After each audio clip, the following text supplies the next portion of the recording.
How does a 2-year-old go from timid splasher to a fearless little underwater explorer?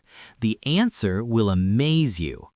Have you ever watched a 2-year-old take those first miraculous underwater swims and thought, how?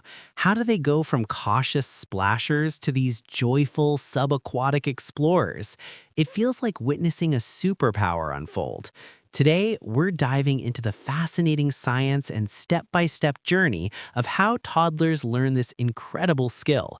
Forget what you think you know. This isn't about creating an Olympian. This is about unlocking a primal confidence, one bubble at a time. It all starts not in the deep end, but on solid ground, and the first, most critical lesson has nothing to do with their arms or legs. It's all about the face. Instructors and savvy parents begin by teaching toddlers to control their breath on command. You'll see them practicing the cue, a gentle puff of air on the child's face, followed by the magic word, "Ready, go," which prompts the toddler to close their eyes, hold their breath, and puff out their cheeks. This Pavlovian response is the absolute bedrock. It wires the brain to associate a specific signal with breath holding, creating a crucial moment of control before the water even touches their nose. Now, here's where the real transformation happens, the initial submersion. This is a monumental moment of trust. The child, now understanding the ready-go cue, is gently guided underwater for a mere 1-second pass, often from one parent's arms to another's, a distance of inches.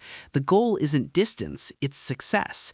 It's the powerful, positive reinforcement that comes from completing the task and being met with cheers, hugs, and pure celebration.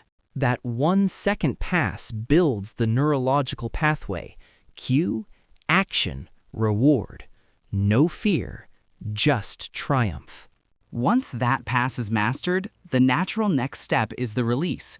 The toddler learns to be let go underwater and propel themselves those final few inches to the wall or to a waiting adult. This is the birth of true underwater swimming. They aren't just being moved, they are choosing to move. You'll see them start to experiment, a froggy kick, a purposeful scoop of the hands. They are problem-solving in real time, their little bodies figuring out hydrodynamics through pure sensation and play. But here's the most beautiful part, the instinct. Very young children have a remnant of what's called the bradycardic response, a slowing of the heart rate when the face is submerged. More visibly, they often exhibit a natural dog paddle or rudimentary stroke. Skilled instructors don't teach a formal stroke at this age, they shape these innate reflexes. They create an environment where the toddler's own natural movements become effective. They place toys just out of reach to encourage reaching and kicking.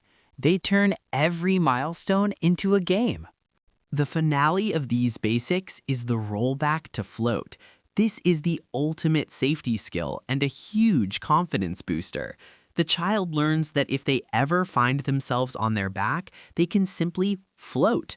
They can breathe, they can rest, they can call for help.